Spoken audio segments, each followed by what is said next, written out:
안녕하세요. 손해사정사 변운현입니다. 오늘은 보험회사와 맞짱뜨기 17번째 영상으로서 손해사정 비용은 보험회사가 부담한다고 하는 상법의 규정에 위배하여 교묘하게 계약자들한테 떠넘기고 있는 보험회사의 횡포에 대해서 말씀드리고자 합니다.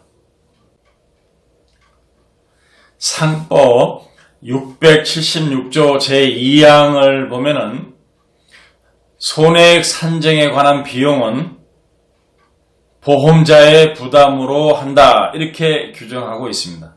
이 규정은 강행 규정이기 때문에 설사 보험회사와 보험계약자 간에 이 상법하고 배치되는 계약자한테 불리한 어떤 특약이나 약정은 무효입니다. 이는 지극히 당연한 규정입니다. 왜냐하면 손해보험회사가 계약자들한테 받는 보험료 안에는 손해사정에 관한 비용도 포함되어 있기 때문입니다.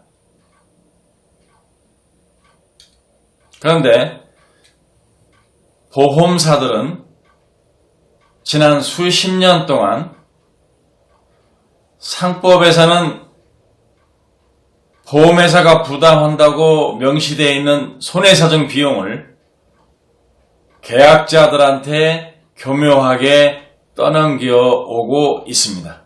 이는 엄연한 위법 행위입니다. 하지만 보험회사는 이렇게 말합니다. 보험업 감독 규정에 손해사정 비용은 보험 계약자가 부담하도록 규정되어 있기 때문에 적법하다고 말입니다. 하지만 보험업 감독 규정은 상법의 정면으로 배치되는 무효의 규정입니다. 보험업 감독 규정 내용을 한번 살펴보도록 하겠습니다. 손해사정에 대한 비용은 보험회사가 부담한다고 하는 이 상법 규정을 만든 취지는 보험회사가 자기들 돈으로다가 손해사정 비용을 부담하라는 의미가 아닙니다. 보험회사가 계약자들한테 받은 보험료 안에 손해사정 비용에 관한 보험료도 포함되어 있기 때문에 그래서 보험회사가 부담하라고 하는 겁니다. 손해사정에 관한 비용을 보험계약자들한테 다 받아놓고 이를 보험계약자한테 떠넘긴다고 하는 것은 칼만 안 들었지 날강도나 다름없습니다. 그래서 보험회사가 도둑놈이라는 소리를 듣는 겁니다. 보험업 감독 규정 제9-16조 제2항을 보면은 보험계약자 등이 손해사정사를 선임하고자 할 때는 다음 각호의 일의 경우에 의한다. 1. 손해사정이 착수되기 이전에 보험계약자 등이 보험회사에게 손해사정사의 선임 의사를 통보하여 동의를 얻은 때. 2. 정당한 사유 없이 보험회사가 보험사고 통보를 받은 날로부터 7일이 경과하여도 손해사정에 착수하지 아니한 때. 3. 보험회사가 고용 또는 선임한 손해사정사가 사정한 결과에 대하여 보험계약자 등이 승복하지 아니한 때. 4. 보험계약자 등이 보험회사와는 별도로 손해사정사를 선임하고자 할 때.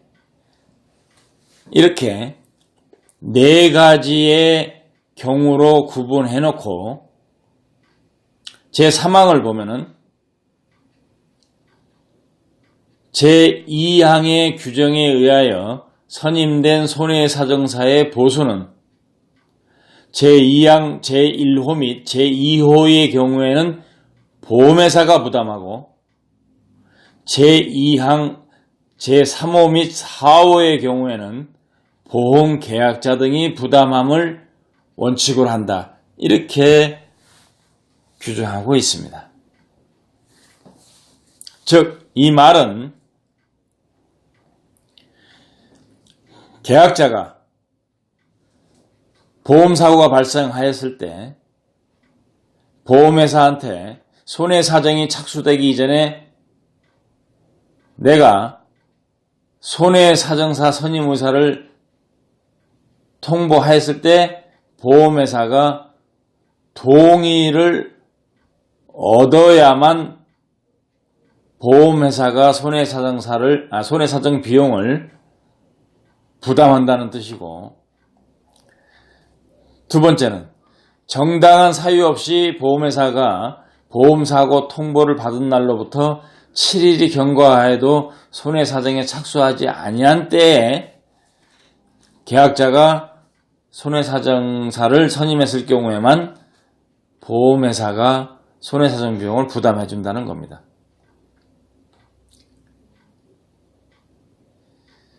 이 말은 상법에는 손해사정 비용은 이유여하를 막론하고 보험회사가 부담한다고 돼 있는 그 강행 규정을 위배하여 보험회사한테 유리하게, 계약자한테 불리하게 변경된 규정입니다. 다시 말하면은 계약자가 내 스스로 독립손해상사를 선임해가지고 손해사정을 하려다 이렇게 보험회사한테 통보했을 때 보험회사가 그렇게 해라 하고서 동의를 해주면 다행인데 동의를 안 해줬을 때는 보험회사가 손해사정 비용을 부담하지 않겠다는 규정이고, 두 번째 규정은 있으나 마나한 규정입니다. 보험사고가 발생했다고 계약자가 보험회사한테 통보를 했는데 보험회사가 아무런 사유 없이 사고 통보를 받고도 7일이 경과해가지고도 손해사정에 착수하지 아니한 때는 없습니다. 보험회사는 손해사정 비용을 이유여하를 막론하고 부담을 해야 하는데 이를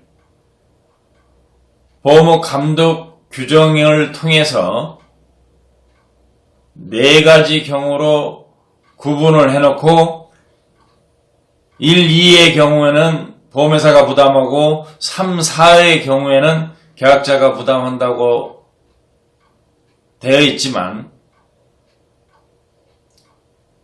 1, 2에 의해서 계약자가 손해사정사를 선임하는 경우는 극히 드물기 때문에 유명무실한 것이고 3, 4에 의해서 손해사정사를 선임하는 경우가 대부분이기 때문에 이는 보험회사들이 손해사정 비용을 계약자한테 떠넘기기 위한 수작이라고밖에 볼 수 없습니다. 상법은 무조건 손해사정 비용은 보험회사가 부담한다고 규정하고 있음에도 불구하고 보험업 감독 규정은 1, 2, 3, 4로 구분해서 1, 2의 경우에만 보험회사가 손해사정 비용을 부담하고 3, 4의 경우에는 계약자가 부담한다고 이렇게 구분해 놓은 것이 상법에 위배된다는 것을 금융감독원도 최근에는 눈치를 챈 듯합니다. 상법에서는 계약자가 독립손해상사를 선임하면은 보험회사의 동의 필요 없이 내가 원하면 언제든지 손해상사를 선임할 수 있음에도 불구하고 보험업 감독 규정에는 내가 손해상사를 선임한다고 보험회사한테 통보를 하고 보험회사가 그에 대해서 동의를 해줬을 때만 보험회사가 손해사정 비용을 부담한다고 되어 있는데, 이는 보험회사가 동의를 안 해주면 계약자의 손해사정사 선임할 수 있는 권리마저 묵살당하는,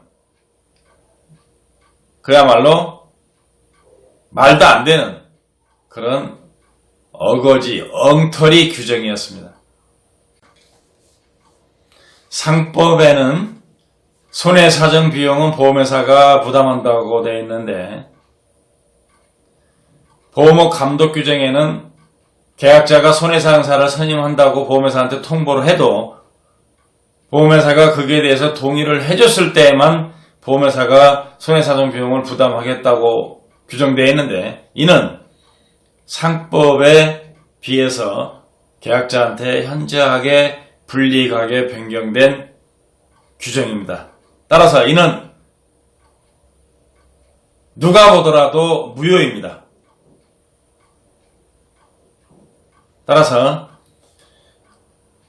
이 부분에 대해서 과거에 내가 손해사정사를 선임해가지고 손해사정 비용을 부담한 거는 보험회사가 손해사정 비용을 부담한다고 하는 상법 규정에 반한 것이기 때문에 이에 대해서 법적 조치가 강구되어야 될 문제입니다. 보험업 감독 규정도 개정되어야 마땅합니다. 보험금을 청구할 때마다 횡포를 일삼는 일명 이상한 보험회사에 대하여 자세히 알고 싶으신 분들은 제가 쓴 책 좋은 보험, 나쁜 보험, 이상한 보험회사를 구입해서 꼭 읽어보시기 바랍니다.